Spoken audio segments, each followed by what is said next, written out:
پہلی بات تو یہ سمجھ لیں، قربانی اس شخص پر واجب ہے جو صاحب نصاب ہو۔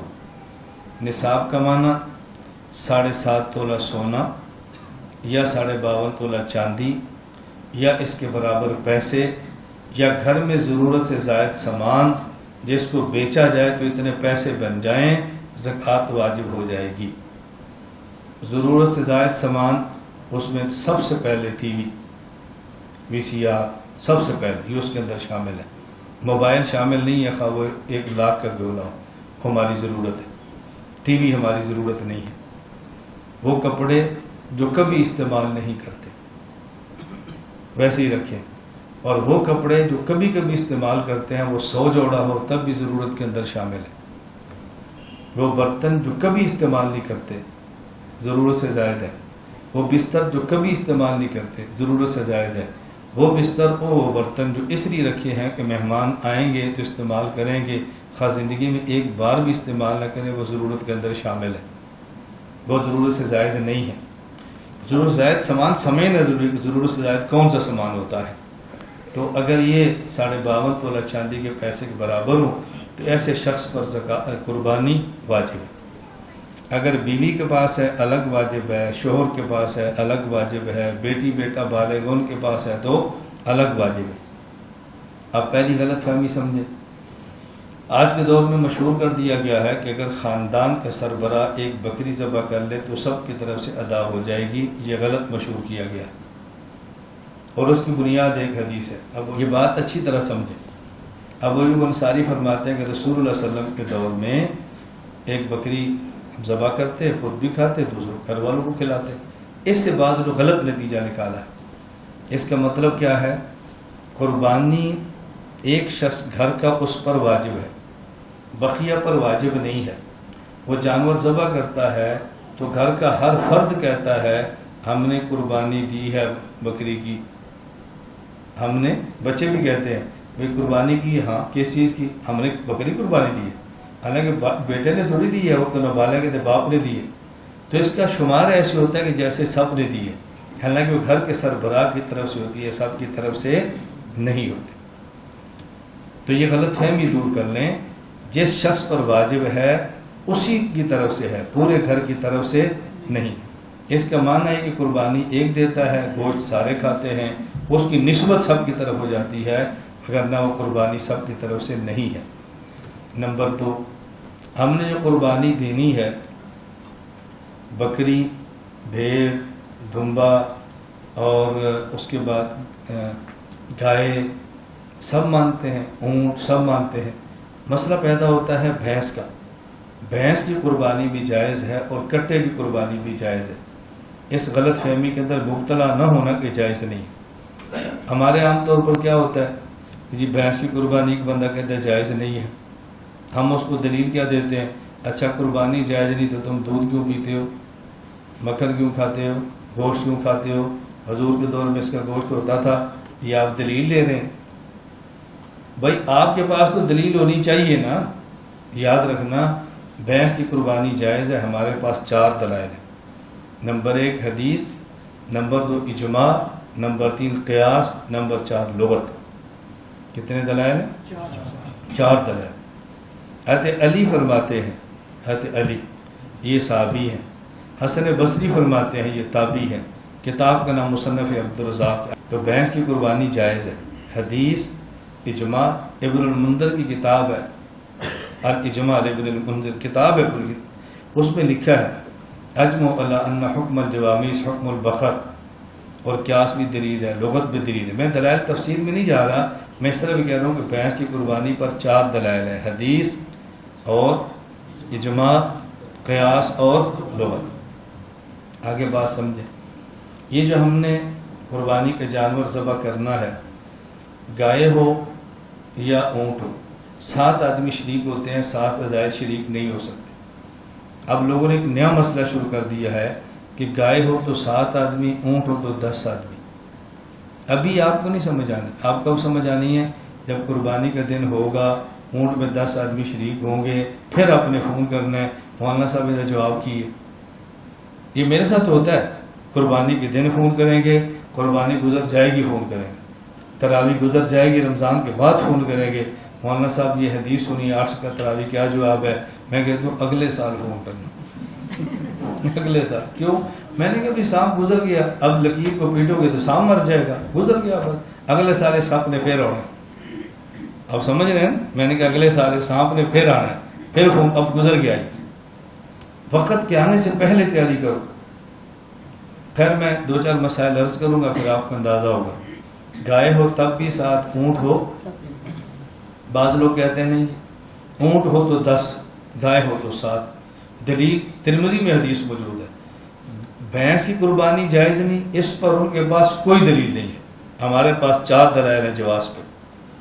اور اونٹ میں 10 شریک ہوں. ترمذی کی حدیث پیش کرتے ہیں کہ عبداللہ بن عباس رضی اللہ تعالیٰ عنہ فرماتے ہیں ہم رسول اللہ صلی اللہ علیہ وسلم کے ساتھ تھے، قربانی کا وقت آیا، ہم گائے میں 7 آدمی شریک ہوئے، اونٹ میں 10 شریک ہوئے. دیکھو حدیث سے ثابت ہے. اب جواب اچھی طرح سمجھ لیں.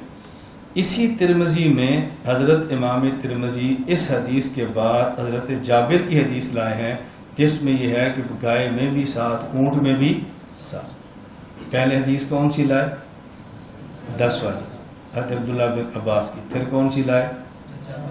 7 والی حضرت جابر والی. اب لوگ کہتے ہیں ہم عمل کس پہ کریں؟ انہوں نے بددیانتی کیا کی. نمبر 1 حضرت جابر والی حدیث نہیں بتائی. نمبر 2 حضرت امام ترمذی کا فیصلہ نہیں بتایا. امام ترمذی حدیث جابر 7 اس والی بیان کرنے کے بعد فرماتے ہیں وَالْعَمَلُ عَلَى هَذَا عِنْدَ أَهْلِ الْعِلْمِ مِنْ أَصْحَابِ النَّبِيِّ صلی اللہ علیہ وسلم. وہ 10 والی صحابہ کیا متروک ہے اور 7 والی صحابہ کیا معمول ہے. سمجھ آ گئی؟ متروک کسے کہتے ہیں؟ جس کو چھوڑا ہو. اور معمول کسے کہتے ہیں؟ جس پر. امام ابو داؤد نے 2 جگہ پہ اپنی سنن میں اصول بیان کیا ہے اذا تنازل خبران عن النبی صلی اللہ علیہ وسلم نظر الی ما عمل باصحابہ بعدہ. اگر حضور پاک سے ایک مسئلے پر 2 حدیثیں آ جائیں ہم یہ دیکھیں گے صحابہ نے کس کو لیا ہے اور کس کو چھوڑا ہے. جس کو صحابہ چھوڑ دیں ہم بھی چھوڑ دیں گے، اور جس کو صحابہ لے لیں اس کو ہم بھی لے لیں. ایک جواب سمجھ آ گیا؟ بولو. 10 والی متروک اور 7 والی معمول. دوسرا جواب سننا. حضرت امام مسلم نے ایک مسئلہ بیان کیا ہے آگ پر پکی چیز استعمال کریں تو وضو ٹوٹ جاتا ہے. وضو کیا، چائے پی، وضو ٹوٹ گیا. اور یہ حدیث میں چائے نہیں، صرف آگ پر پکی چیز. الوضو مما مست النار، توضؤ مما مست النار. اس کے بعد حدیث بیان کی رسول اللہ صلی اللہ علیہ وسلم وضو فرمایا، نماز کے لیے جانے لگے، گھر والے پکا ہوا گوشت اور روٹی پیش کی، آپ نے تناول فرمایا، نوش فرمایا، وضو نہیں کیا اور نماز پڑھا دی. ایسے ثابت ہوا کہ اس سے وضو نہیں ٹوٹتا. ہم کس پہ عمل کریں؟ حدیثیں تو 2 ہو گئی. امام نووی رحمۃ اللہ علیہ اس کے حاشی میں فرماتے ہیں هذه عادت مسلم وغیر من ائمۃ الحدیث یذکرون الاحادیث التي يرون منسوخة ثم يعقبون بالناسخ. امام مسلم اور دیگر محدثین کی مبارک عادت یہ ہے جو حدیث ان کے منسوخ ہو اس کو پہلے لاتے ہیں اور جو ناسخ ہو اس کو بعد میں لاتے ہیں. معلوم ہوا 10 والی حدیث منسوخ ہے، امام ترمذی پہلے لائے ہیں، اور 7 والی ناسخ ہے اس کو بعد میں لائے. کسی حدیث کا صحیح ہونا ضروری نہیں ہے. یہ بھی دیکھ رہے ہیں منسوخ بھی ہے کہ نہیں. قرآن کریم کی ساری آیات صحیح ہے نا، اور کتنی آیات ہے جن پر عمل کرنا منسوخ ہے، تو کیا عمل کریں گے بھی صحیح ہے. حدیث کا صحیح ہونا یہ عمل ہونے کی دلیل نہیں ہوتی. میں عرض کرتا ہوں یہ اصول ہے جو ہر بندے کو سمجھنا چاہیے. ہم اسی سے پریشان ہو جاتے ہیں، یہ حدیث تمہارے خلاف ہے، محدثین آندے نے حدیث صحیح ہے. چلو قرآن کریم میں کیا ہے؟ لا تقربوا الصلاۃ وانتم سکارا. شراب پیا ہو، نشہ ہو تو نماز نہ پڑھو. تو قرآن نے کہا حرام ہے. جی بولو بھائی، یہی کہا نا، شراب پیا ہو، نشہ ہو تو نماز نہ پڑھو. یہ تو نہیں کہا حرام ہے. تو جی قرآن میں آ گیا صحیح ہے لہذا پیو. آپ اسے کتنا گھبرا جاتے ہیں؟ مولانا صاحب حدیث ساڑھے خلاف ہے تو ہے صحیح. یہ صحیح ہوئی تو پھر کی ہو گیا؟ وہ دیکھنا ہے عمل بھی کرنا ہے کہ نہیں. دلیل سے یہ یاد رکھنا، حدیث کی جو صحت ہے یہ دلیل عمل نہیں ہوتی کہ صحت ایسی دلیل عمل ہو چونکہ صحیح ہے لہذا ضرور عمل کرنا ہے. اس غلط فہمی کے اندر کبھی نہ رہنا. کتنے جواب ہو گئے؟ تو 2 ہو گئے. میں تو زیادہ جواب نہیں دے رہا، تھوڑے دے رہا ہوں. اتنا میں سمجھا رہا ہوں، تمہیں ایک جواب بھی یاد نہ رہے، یہ تو یاد رہے گا نا کہ جواب ہے. بول دیں اس کا بھی. میں مسائل عرض کر رہا ہوں. قربانی کے دن ہمارے ہاں 3 ہیں، 10، 11 اور 12.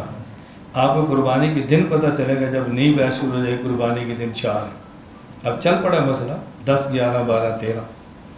وہ دلیل پیش کرتے ہیں. اللہ کے نبی فرماتے ہیں ایام التشریق کلھا ذبح، کہ تشریق کے جتنے بھی دن ہیں قربانی کے دن ہیں. تشریق چونکہ 13 تک ہے، لہذا قربانی بھی 13 تک. یہ بات یاد رکھنا، تشریق کے دن سارے قربانی کے دن ہیں. یہ حدیث ضعیف ہے. یحییٰ بن معاویہ صدفی اس میں ایسا راوی ہے جو من گھڑت حدیثیں بیان کرتا تھا، اور جو صحیح حدیث ہے اس میں ہے انہا ایام اکل و شرب و نکاح. ان دنوں میں روزہ نہیں رکھنا، یہ دن کھانے کے اور پینے کے اور گھر والوں کے ساتھ گزارنے کے ہیں. صحیح حدیث یہ ہے. اب یہاں دیکھو صحیح کو چھوڑ دیا اور ضعیف کو لے لیا. اور پہلے ہمیشہ لڑتے تھے کہ نہیں ضعیف نہیں صحیح، اب صحیح کو چھوڑا اور ضعیف کو لے لیا. تو یہ حدیث ضعیف ہے. صحیح حدیث کیا ہے کہ یہ کھانے کے پینے کے گھر والوں کے پاس جانے کے دن ہیں. یہ نہیں ہے کہ یہ قربانی کے دن ہے. تو قربانی کے دن کتنے ہو گئے؟ 3. خیر میں سمجھا رہا تھا یہ مسائل آنے والے.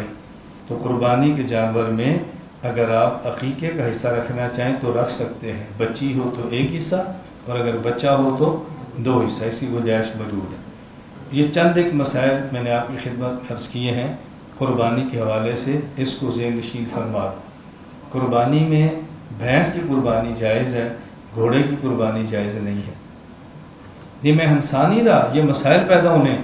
اور وہ جو دلیل دیتے ہیں صحیح بخاری کی ہے، اسما بنت ابی بکر رضی اللہ تعالیٰ عنہما، صدیق اکبر کی بیٹی، وہ فرماتی ہیں نحرنا علی عہد رسول اللہ صلی اللہ علیہ وسلم فرسا فاکلناہ، ہم نے حضور پاک کے دور میں گھوڑا ذبح کیا اور ہم نے کھایا. اب سوال یہ ہے کہ نحرنا کا معنی کیا ہے، ذبحنا یا نسکنا؟ اگر نحرنا کا معنی نسکنا ہے تو معنی قربانی دی ہے. اگر نحرنا کا معنی ذبحنا ہے تو اس کا معنی قربانی نہیں، ویسے ذبح کر کے کھایا تھا. اسی اسما سے یہی حدیث صحیح مسلم میں، صحیح بخاری میں ایک اور جگہ یہی حدیث، کنز المال میں یہی حدیث الموجم میں ہے، اور وہاں نحرنا کا لفظ نہیں ہے بلکہ ذبحنا کا لفظ ہے. اس کا لفظ ہے تو معلوم یہ قربانی نہیں دی، ویسے ذبح کیا. تو بھائی جب جائز دی تو کیسے کھایا؟ خیبر کے موقع پر اللہ کے نبی نے منع فرما دیا تھا. اس کا معنی پہلے گنجائش تھی اور پھر نہیں آ گئی، پہلے گنجائش تھی اور پھر نہیں آ گئی. منسوخ روایات وہ پیش نہیں کرتے. نوٹ ہو اور اس پر قائد اعظم بانی پاکستان محمد علی جناح رحمۃ اللہ علیہ کی تصویر ہو، گورنر اسٹیٹمنٹ کے سائن ہو، اور وہ نوٹ کی مدت پوری ہو جائے تو چل جائے گا؟ جی نہیں چل سکتا، کیونکہ مدت پوری ہوگی نا. روایت بخاری کی ہو، مدت پوری ہو جائے تو بخاری ہونے کی وجہ سے نہیں چلا کرتی. اس دھوکے میں کبھی نہیں آنا چونکہ بخاری میں آ گئی ہے. بھائی دیکھنا منسوخ ہے یا نہیں، یہ بھی دیکھنا ہے نا کہ اس کی مدت پوری ہوئی یا نہیں. اس لیے ہم کہتے ہیں یہ چند ایک مسائل ذہن میں رکھ لیں. اللہ تعالی ہم سب کو اپنے اکابر، اپنے مشائخ، علماء حق کے ساتھ وابستہ رکھے.